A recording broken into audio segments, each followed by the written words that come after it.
नमस्कार, स्वागत है आपका संसद टीवी पर। मैं हूं मनोज वर्मा और आप देख रहे हैं हमारा खास कार्यक्रम मुद्दा आपका। आज हम बात करेंगे नक्सलवाद की, वामपंथी उग्रवादी हिंसा की। इस मुद्दे पर बात इसलिए करेंगे क्योंकि केंद्रीय गृह मंत्री अमित शाह ने कहा है कि देश में वामपंथी उग्रवाद की हिंसा की घटनाओं में 76% की गिरावट हुई है और नक्सलियों के खिलाफ लड़ाई अंतिम चरण में है।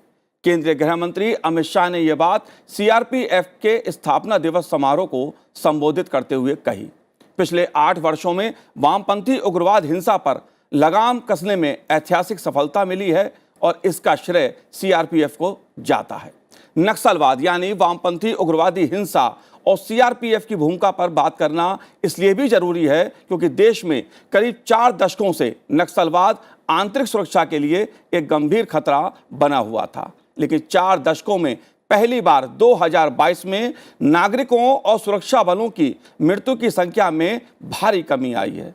2010 में जहां 1005 लोगों की मौत हुई थी, वहीं 2022 में यह संख्या घटकर 98 रह गई है। गृह मंत्रालय ने वामपंथी उग्रवाद से निपटने के लिए खास रणनीति अपनाई।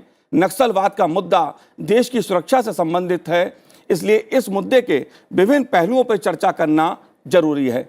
चर्चा करने के लिए खास मेहमान मौजूद हैं। सीआरपीएफ के पूर्व डीजी दिलीप त्रिवेदी जी हमारे साथ इस समय स्टूडियो में हैं। दिलीप जी, आपका बहुत बहुत स्वागत है संसद टीवी पर। साथ ही हम बात करेंगे इंडिया फाउंडेशन के निदेशक सेवानिवृत्त मेजर जनरल ध्रुव सिंह कटोच साहब से। ध्रुव साहब, आपका भी स्वागत है। और मेरे साथ इस समय स्टूडियो मौजूद हैं आंतरिक सुरक्षा मामलों के जानकार विशेषज्ञ विनय कुमार सिंह जी। विनय जी, आपका भी बहुत बहुत स्वागत है संसद टीवी पर।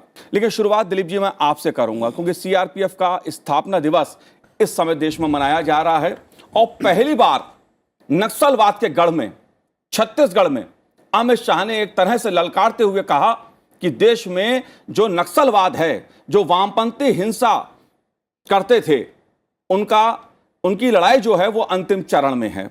दिलीप जी, आप कैसे देखते हैं इस पहल को? क्योंकि अमित शाह जी का, गृह मंत्री का खुद छत्तीसगढ़ में होना, उस गढ़ में होना जो कभी उग्रवाद नक्सलियों का गढ़ होता था, आपका क्या कहना है इस पे? इसमें कोई दो राय नहीं है कि जो नक्सलवाद है वो अपने अंतिम चरण में है, क्योंकि जिस हिसाब से पहले उनका वर्चस्व था उस एरिया पे, जिस हिसाब से उनका एक तरह से पूरा उस पूरे इलाके के ऊपर वो कोई डेवलपमेंट नहीं होने देते थे, सड़कें नहीं बनने देते थे, पुलिस फोर्स का मूवमेंट नहीं होने देते थे, लोगों का मूवमेंट नहीं होने देते थे, बसेस का मूवमेंट नहीं होने देते थे। अब ये सब चीज़ें अगर आप अब ये सब काफ़ी सामान्य हो गया है। वो हम ये उसको ब्लो अप कर देते थे, टीवी टावर्स ब्लो अप कर देते थे, या आपके मोबाइल टावर्स ब्लो अप कर देते थे। इनकी रणनीति थी कि संचार ना हो, डेवलपमेंट ना हो, उस एरिया में लोगों को एहसास ना हो, वो कटे रहें पूरे देश से और इनका वर्चस्व उनके ऊपर बना रहे। ये काफ़ी हद तक ख़त्म हो गया। अब रोड्स भी बन रही हैं, बसें भी चल रही हैं, छोटे छोटे गांवों तक बसें जा रही हैं, आपके मोबाइल टावर चल रहे हैं, लोग एक दूसरे से बातचीत कर पा रहे हैं। और सीआरपीएफ की इसमें अहम रोल ये रही है कि धीरे धीरे उन्होंने अपनी जो उनके कैंप्स थे उनको आगे बढ़ाते बढ़ाते जो इन डेप्थ एरियाज़ में, जहाँ की माओस्ट एरियाज़ में लोग कहते थे यहाँ कोई घुस ही नहीं सकता बिकॉज ऑफ माओज़म, वहाँ जाके उन लोगों ने अपने बेस कैंप्स बनाए हैं। तो उस बेस कैंप्स से में रहते हुए आसपास के इलाके को उन्होंने सिक्योर किया है। एंड डे बाय डे, रोज़ाना अगर देखें ऑन अ डेली बेसिस, ये प्रोग्रेस जो है या ये मूवमेंट फॉरवर्ड जिसको कहा जाए ऑफ द सिक्योरिटी फोर्सेस, ये बढ़ता जा रहा है। एंड उसकी वजह से काफ़ी हद तक क्या ऑलमोस्ट कंट्रोल। दिलीप जी, बिल्कुल जाहिर सी बात है, गृह मंत्री अमित शाह जी ने इस बात को कहा कि जो नक्सलवाद पे अंकुश लगा है, जो कमी मामलों में आई है, उसका श्रेय सीआरपीएफ को जाता है, जिस तरह से बलिदान सीआरपीएफ ने अपने दिए। लेकिन विनय जी, मेरा सवाल आपसे ये है कि अमित शाह जी का, यानी देश के गृह मंत्री का, नक्सलवादियों के गढ़ में जाना और वहां यह संदेश देना कि नक्सलवाद के खिलाफ लड़ाई अंतिम चरण में है, क्या मायने हैं इसके? और हम इसे नक्सलवाद कहें या वामपंथी उग्रवादी हिंसा कहें, इन शब्दों के क्या मायने हैं, क्या संदेश है इसका? देखिए, कार्रवाई दो तरफा हुई है जी। एक सीधे तौर पे जो सीआरपीएफ, बीएसएफ, आईटीबीपी ने मिलकर के सीधे तौर पे कार्रवाई की है स्टेट पुलिस के साथ मिलकर के अलग अलग राज्यों में। दूसरा, 1-to-1 केसेस को भी टारगेट किया गया है। जैसे मैं झारखंड का बताता हूं कि एक एक केसेस को लिया गया, उसमें कन्विंस किया गया, उनकी काउंसलिंग की गई परिवार की, और मुझे लगता है कि उसके बड़े अच्छे परिणाम भी आए, बहुत सारे सरेंडर्स हुए। दूसरा, ये जो आकर्षण था नक्सलवाद को लेकर के, वामपंथ को लेकर के, ये आकर्षण खत्म हुआ है। और मैं मानता हूं भारतीय जनता पार्टी जो पिछले 2 इसको मौके मिले गवर्नेंस के सेंटर में, तो उसने इस पे अच्छा काम किया है कि युवा हतोत्साहित हुए हैं। एक गवर्नमेंट को देखते हैं, सेंट्रल गवर्नमेंट में लीडरशिप को, तो उनको आकर्षित करता है मतलब सरकार का हिस्सेदार बनना, मुख्य धारा का सहभागी होना। दूसरी तरफ अपनी तरफ जब झांकते हैं पुरानी लीडरशिप या करंट लीडरशिप में, तो वहां बेईमानी, व्यभिचार, करप्शन, उस लीडरशिप में केवल बातें अच्छी अच्छी हैं, दुनिया बदल देंगे, देश बदल देंगे, लेकिन सच मानिए तो जो नक्सल लीडर्स हैं उनके अपने जीवन बदले हैं, उनके बच्चे, उनके परिवार एक अच्छी जिंदगी बड़े बड़े शहरों में जी रहे हैं। नीचे जो काडर्स हैं उनका हाल बुरा है। हतोत्साहित इसलिए भी हुए कि जो फाउंडर फादर्स थे, कानू सान्याल 2010 में सुसाइड कर गए। जो व्यक्ति जिसकी विचारधारा या जिसकी आइडियोलॉजी ने कई लाख लोगों के हत्या का कारण बना, वो लास्ट में खुद आत्महत्या करता है। तो आकर्षण नहीं बचा है ये जो नक्सलवाद है। और दूसरा कि काडर्स मिलने मुश्किल हो गए हैं भाई साहब, काडर्स नहीं मिल रहे हैं। और गवर्नमेंट जो एक गैप था जहां ये पनप रहे थे, जो फॉल्ट लाइन थी, उस फॉल्ट लाइन को सीमेंट करने में, उस फॉल्ट लाइन, उस गैप को पाटने में सेंट्रल गवर्नमेंट या कई स्टेट गवर्नमेंट्स भी उस गैप को पाटने का एक सफल प्रयोग हुआ है। और सरकार दरवाजे तक पहुंची है, जहां एक पोटेंशियल होता था, जहां से गवर्नमेंट नहीं पहुंचती थी, जहां विकास नहीं पहुंचा था, और वहां पे पनपता था ये नक्सलवाद और इस तरह की गतिविधियां।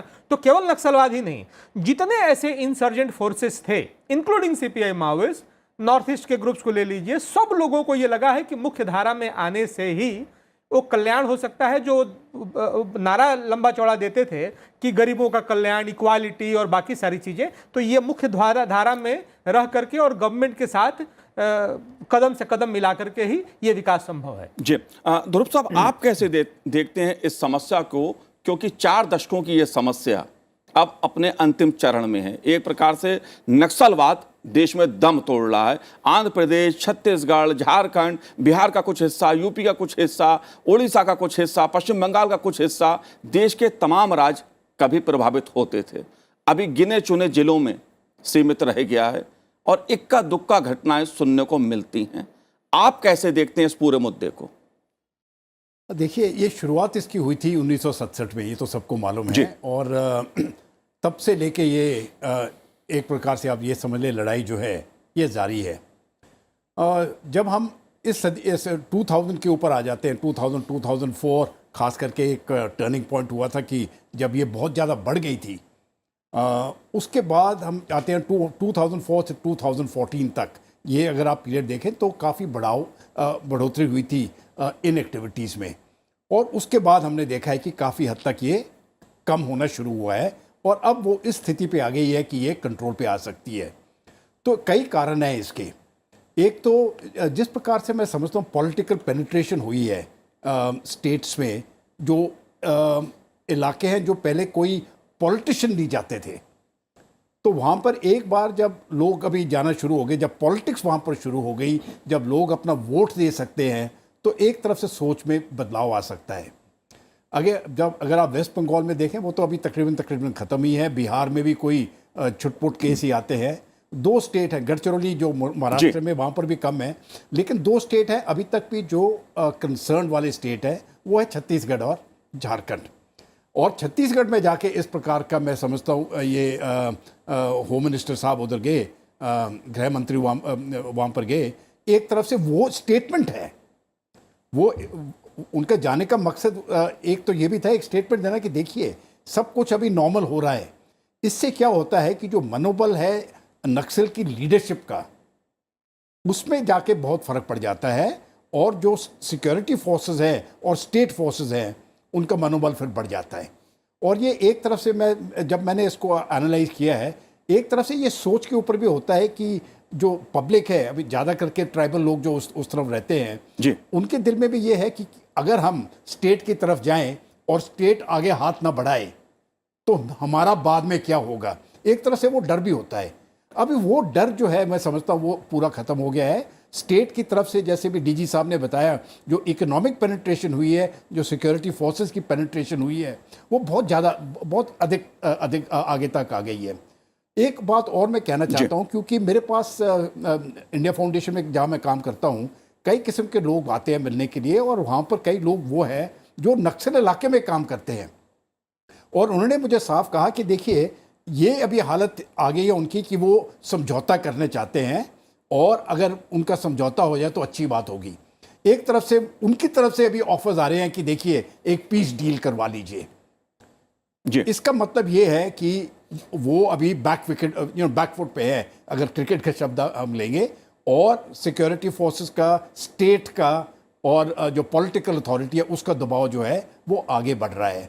तो मैं समझता हूँ जो ट्रेंड्स हैं वो बहुत पॉजिटिव हैं, लेकिन इनको आगे चलाना है, क्योंकि जब तक ये पूरी तरह से समाप्त ना हो जाए, दबाव मुझे नहीं लगता है कम करना चाहिए, क्योंकि ये ऐसी बीमारी है, ये फिर से वापस आ सकती है जी। तो जिस प्रकार से हम चल रहे हैं, मुझे तो कोई शक नहीं है कि आगे वाले 2, 4, 5 सालों में ये जड़ से खत्म हो जाएगी।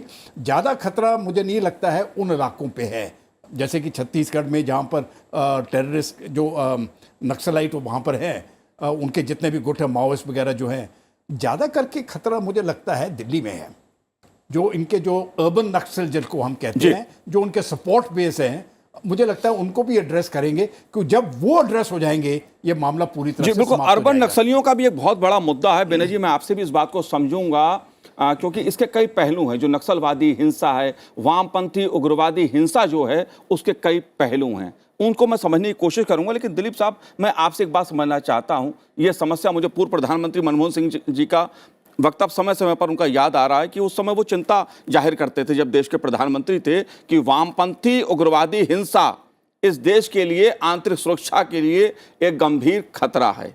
अलग अलग समय में, 4 दशकों की जब मैं बात कर रहा हूं, और इस सरकार में जो बदलाव एक हुआ, आप क्या वजह मानते हैं? क्योंकि जिस तरह से 3 स्तरीय रणनीति बनाई गई होम मिनिस्ट्री के लेवल पर, वो क्या थी?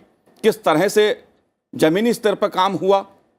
सीआरपीएफ की भूमिका को आप कैसे देखते हैं इसमें देखिए, जब ये शुरू हुआ एट इट्स हाइट, जो आप कह रहे हैं मनमोहन सिंह जी के समय में, तो उस समय इनका नारा था पशुपति से तिरुपति तक। मतलब पूरा रेड कॉरिडोर की बात करते थे। उस समय देवर इवन नेपाल के अंदर इनके जड़ें थी माओइज्म की।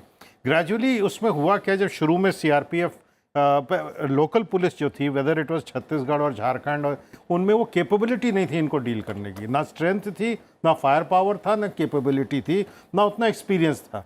तब ये सीआरपीएफ को इंडक्ट किया गया। शुरू में सीआरपीएफ ने भी कुछ सफ़र किया, सम सेटबैक्स, लेकिन वो वेरी ग्रेजुअली उन लोगों ने रियलाइज़ किया कि इनकी रणनीति क्या है। मैक्सिमम ये क्या यूज़ करते थे, explosives, high explosives blow up करते थे व्हीकल्स को। एंड आप यू विल बी सरप्राइज कि कभी कभी वो एक्सप्लोजिव्स रोड में 3-3, 4-4 साल पहले से गाड़ लिए जाते थे कि जब काम होगा तब यूज़ होगा। एंड हैवी एक्सप्लोजिव्स होते थे, क्योंकि वो सब माइनिंग एरिया है, वहाँ एक्सप्लोजिव्स मिलना इन लोगों के लिए प्रॉब्लम नहीं होता था। तो the biggest weapon that they had was explosives. इनके पास कहीं बाहर से वेपन नहीं आते थे। इनका नारा यही था कि enemy's weapon is our weapon. तो फिर ये स्ट्रैटेजी बनाई गई कि how to deal with this explosives. फिर इनके जो गढ़ थे उन एरिया में डेवलप किए गए इन्फॉर्मर्स। एक समय आपको याद होगा कि एक बटालियंस बनाई गई which were from local people, उनको यूज़ किया गया to penetrate into the area. फिर स्पेशलाइज्ड बटालियंस बनाई गई जिनका नाम रखा गया COBRA, combat battalion for resolute actions. So they were equipped in a different way, they were trained in a different way. वो मूवमेंट डिफरेंट वे से करते थे, व्हीकल से करते ही नहीं थे, जंगल में मूवमेंट करते थे। तो ये सब एक कंबाइंड बहुत सारी स्ट्रैटेजीज लगाई गई। फिर हम लोगों ने ड्रोन्स का यूज़ शुरू किया, टेक्नोलॉजी का यूज़ शुरू किया to find their locations. Air bombings, वो मोटार फायरिंग्स की गई इनके लोकेशंस के ऊपर। तो एक कॉम्प्रिहेंसिव स्ट्रैटेजी बनाई गई। एंड क्योंकि सीआरपीएफ के पास वो वेयर विद ऑल था, वो एक्सपर्टीज़ थी, वो मैन पावर था, वो फायर पावर था, और वो विजन था how to deal with them. So that is why CRPF was able to successfully contain them. But क्योंकि तब तक ऑलरेडी काफ़ी फैल चुके थे, टाइम लगा इनको कंट्रोल करने में, और करते करते अब आज आ गए हैं to a limit where I think even अगर थोड़ा बहुत टेररिज्म कहीं बचा है, माओइज्म बचा है, तो that is around this Chhattisgarh. Even अगर आप देखिए झारखंड, तो वो रोग एलिमेंट्स हैं, कोई मेन स्ट्रीम एलिमेंट्स नहीं है झारखंड में एंड इवन गढ़चिरौली में। दे आर दोज जो पैसा भी उगाते हैं in the name of Maoism and all जी। एंड आंध्र प्रदेश में तो बिल्कुल ही खत्म हो गए। So now it is only a small area of Jagdalpur, few districts, जैसे आपने कहा, कहाँ 189 डिस्ट्रिक्ट्स की बात होती थी, कहाँ नाउ 15, 20, 25 डिस्ट्रिक्ट भी नहीं रहे, शायद 15 या 16 डिस्ट्रिक्ट्स ऐसे अफेक्टेड रह गए। सो एक बहुत बड़ा अचीवमेंट हुआ है over the years. It is in the interest of the nation, it is interest of the local people, and it I think after all the sacrifice that CRPF have made, it is a big achievement of the CRPF। ध्रुव साहब, जब भी कोई ऐसी लड़ाई होती है किसी ऐसे तत्वों के खिलाफ, क्योंकि नक्सलवाद एक संगठित, मैं कहूँगा गिरोह की तरह काम देश में कर रहा था, अलग अलग राज्यों में यूनिट्स इनकी बनी थी, जिस तरह समन्वय के साथ सभी राज्यों ने, क्योंकि मैं इसको राजनीति से देखना चश्मे से नहीं चाहता, लेकिन एक समय ये सवाल उठता था कि ये समस्या राज्यों की है या राष्ट्रीय समस्या है। इस मुद्दे पर खूब चर्चा होती थी। जाहिर सी बात है, राज्यों के बीच समन्वय, क्योंकि करीब 12-13 राज्य एक समय प्रभावित होते थे, जो अभी 20-25 जिलों तक ही कुछ 1-2 घटनाएं उभर के सामने आती हैं। इस समन्वय की रणनीति को आप कैसे देखते हैं? क्या बदलाव आपने महसूस किया? देखिए, बहुत पहले, क्योंकि इस सब्जेक्ट के साथ तो मैंने तकरीबन 20 साल डील किया हुआ है अभी, तो प्रॉब्लम ये होता था कि नक्सलवाद को लॉ एंड ऑर्डर समझा जाता था, और जब हम लॉ एंड ऑर्डर की बात करते हैं वो स्टेट सब्जेक्ट में आ जाता है और वो सेंटर के हिस्से में नहीं आता है। तो हमारी तरफ से काफ़ी बार सुझाव आया कि नक्सलवाद को आप कंकरेंट लिस्ट में ले लीजिएगा, लेकिन वो हुआ नहीं, अभी तक नहीं हुआ है।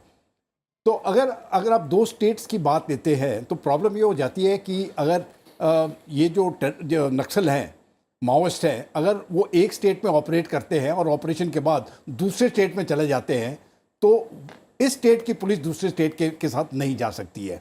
तो DG लेवल पर, पुलिस लेवल पर, बेशक पॉलिटिकल लेवल पर कोऑपरेशन होगी, लेकिन ज़्यादा ज़रूरी बात है कि पुलिस लेवल के ऊपर कोऑपरेशन हो। तो वो कोऑपरेशन होती थी, लेकिन मैं समझता हूँ वो कोऑपरेशन उस दर्जे की नहीं हो सकती है जब तक कि कोई कोऑर्डिनेटेड सेंट्रल एजेंसी ना हो। लेकिन फिर भी ये बहुत कंट्रोल पे आ गया है, क्योंकि ये इतना मुश्किल प्रॉब्लम था। मैंने तो खुद देखा है कि माइन वॉरफेयर को, जैसे DG साहब ने बताया, अगर वो माइन ज़मीन के ऊपर गाड़ी है और आपको मालूम नहीं है कि कहाँ पर है, तो इसको न्यूट्रलाइज करना तकरीबन नामुमकिन है। जी। तो कैजुअलिटीज तो जरूर होंगी, ये कैजुअलिटी CRPF ने खाई हैं। जी, कह सकता हूं मैं इस बात को कि 2014 से पहले नक्सलवाद के नाम से एक दहशत देश में होती थी, जो प्रभावित जिले थे या राज्य थे, लेकिन अब ये लड़ाई अंतिम चरण में है। लेकिन एक बड़ा सवाल जिस तरफ ध्रुव जी ने इशारा किया, और वो मुद्दा अक्सर उभर के सामने आता है, अर्बन नक्सली। विनय जी, एक बड़ा मुद्दा। दूसरा मुद्दा ये कि क्या राजनीतिक इच्छा शक्ति भी एक बहुत बड़ा कारण है जिस लड़ाई को हम कह रहे हैं अंतिम चरण में है, क्योंकि कहीं ना कहीं कुछ समय पहले तक नक्सलियों को जिस तरह से राजनीतिक संरक्षण मिलता था, लेख के द्वारा और दूसरी तरह से NGO के द्वारा, क्या वो सब भी एक बड़ा कारण है? देखिए, लड़ाई अंतिम चरण में नहीं है जी। लड़ाई का एक चरण है जो अंतिम चरण में है, लड़ाई का दूसरा चरण शुरू होता है। कटोच साहब ने जैसा बताया कि 2004 से और 14 के बीच में ज़्यादा घटनाओं होने का एक कारण था। 2004 में CPI माओइस्ट और PWG का मर्जर होता है और एक डॉक्यूमेंट बनता है, उसका नाम था STIR, STIR, strategy and tactics of Indian revolution. Kobad Gandhi उसके मेन लोगों में से रहते हैं जिन्होंने बनाया। फिर 2007 में जाकर के ये जो डॉक्यूमेंट है उसका 13 चैप्टर रहता है UP-UA, अर्बन पर्सपेक्टिव और वर्क इन अर्बन एरियाज, और वो फुल फ्लेज डॉक्यूमेंट के रूप में 2007 में आता है।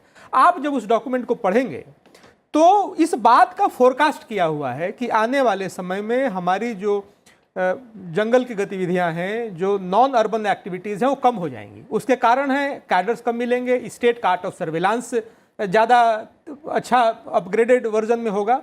उस स्थिति में हमको शहरों की तरफ रुख करना चाहिए और जितने अनएक्सपोज्ड कार्डर्स हैं उनको शहरों की तरफ ले जाना, छोटे छोटे समूह बनाना और शहरों में मोबिलाइजेशन कैपेसिटी इकट्ठा करना। अर्बन नक्सल का जो कंसेप्ट है वो यहाँ तक है, इतनी बारीकी से 2007 के डॉक्यूमेंट में लिखा हुआ है कि RWA कमिटीज़ में हमको पेनिट्रेट करना है, पूजा पंडाल की समितियों में पेनिट्रेट करना है, लेबर यूनियंस में पेनिट्रेट करना है, सफाई कर्मचारियों में पेनिट्रेट करना है। और एक बात बताता हूँ, अभी किसान आंदोलन हुआ, किसान आंदोलन को लेकर के 10 तरह के सवाल उठे। सीपीआई माओइस्ट ने अभी 2 महीने पहले अपना एक प्रेस रिलीज जारी किया, 7-8 पन्ने का एक प्रेस रिलीज है। उस प्रेस रिलीज में सीपीआई माओइस्ट ने 2 बातें कही हैं जो गौर करने लायक है। एक, किसान आंदोलन में हमारी सहभागिता थी और यह एक सफल आंदोलन था हमारी दृष्टि से, कि हमारा एक सफल आंदोलन था किसान आंदोलन। दूसरा, उन्होंने उस कोबाड गांधी को, जिसने अपना जीवन दे दिया, कोबाड गांधी को गद्दार कहा, क्योंकि कोबाड गांधी को यह लगता है कि ये जो रास्ता उन्होंने आजीवन जिसको फॉलो किया, उस रास्ते से कुछ नहीं निकलने वाला है और लोगों को मेन स्ट्रीम होना चाहिए।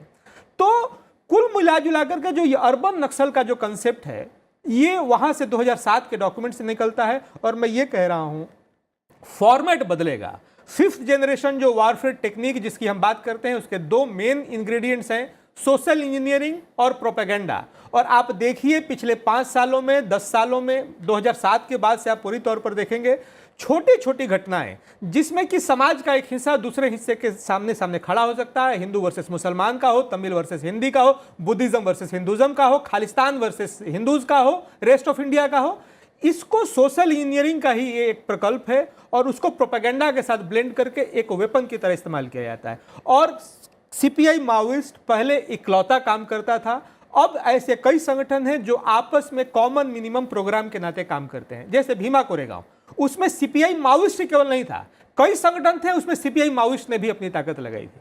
तो सीपीआई माओइस्ट पहले इकलौता कर रहा था काम धाम, अभी बहुत सारे संगठन हैं, आपस में झगड़े हैं, लेकिन एक कॉमन मिनिमम प्रोग्राम के साथ वो काम कर रहा है और नए नए फॉर्मेट में। जाहिर सी बात है, अर्बन नक्सली का जो मुद्दा बार बार उभर के सामने आता है, वो नक्सलवाद का ही एक दूसरा चेहरा है जो अलग अलग रूप में उभर के सामने आता है, अलग अलग संगठनों के रूप में सामने आता है। जाहिर सी बात है, ये भी एक बड़ी चुनौती है अर्बन नक्सली।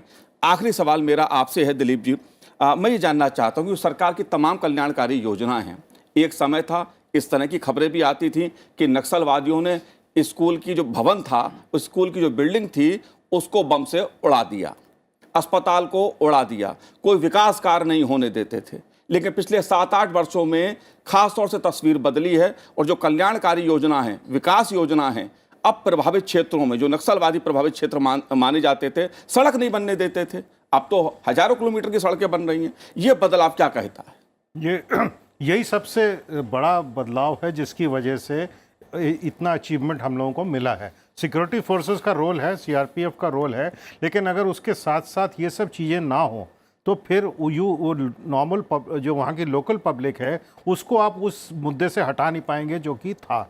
ये मैंने पहले भी कहा कि ये जो 1-2 नहीं, कई सारे स्कूल इन्होंने उड़ाए, कई सारे ये टावर्स, टीवी इसके मोबाइल टावर्स उड़ाए, हॉस्पिटल्स नहीं चलने देते थे, रोड्स नहीं बनने देते थे, रोड्स पे जो बसेस कनेक्ट करती हैं इनसाइड, वो सब उनको डरा धमका के ठेकेदारों को बसें बंद कर दी थी, जो जहाँ रोड थी वहाँ भी नहीं बस चल पाती थी। तो ये सब प्रॉब्लम्स इन लोगों ने जानबूझ के किए थे, बिकॉज इनको ये था कि अगर ये सब चीज़ें होने लगेंगी यहाँ पे तो अपने आप लोगों में जागृति होगी, अपने आप लोगों में अवेयरनेस होगी कि भाई ये नक्सलिज्म से जुड़ने से कोई फ़ायदा नहीं है, and we must move into the mainstream. And ये सबसे बड़ा अचीवमेंट मेरे हिसाब से जो गवर्नमेंट का है वो यही है दैट इन सब चीज़ों में सक्सेस मिला है गवर्नमेंट को, और इस success along with the might of the force, might of the state in the form of the police forces, end of course local police की भी कैपेबिलिटी बढ़ाई गई, विथ हेल्प ट्रेनिंग दी गई, सीआरपी ने दी, कई लोगों ने उनको ट्रेनिंग भी दी गई, उनकी स्ट्रेंथ भी बढ़ाई गई। और मेरे को लगता है another few years to come शायद सीआरपीएफ को वहाँ से काफ़ी हद तक विड्रॉ भी करा जा सकेगा, and local police will now be able to manage Chhattisgarh like all other states are managed by the local police. ये स्थिति अब आने में बहुत देर नहीं लग रही है मेरे को। जी, जाहिर सी बात है, कहा जा सकता है कि जो नक्सलवाद यानी वामपंथी उग्रवादी हिंसा थी उस पर काफ़ी हद तक अंकुश लगा है, लेकिन अर्बन नक्सली के रूप में एक चुनौती बड़ी सामने खड़ी है। आप तीनों ने इस कार्यक्रम में भाग लिया, बहुत बहुत शुक्रिया आपका संसद टीवी से बात करने के लिए, बहुत बहुत धन्यवाद आप तीनों का। तो आज इस कार्यक्रम में इतना ही, मुझे दीजिए आज्ञा, नमस्कार।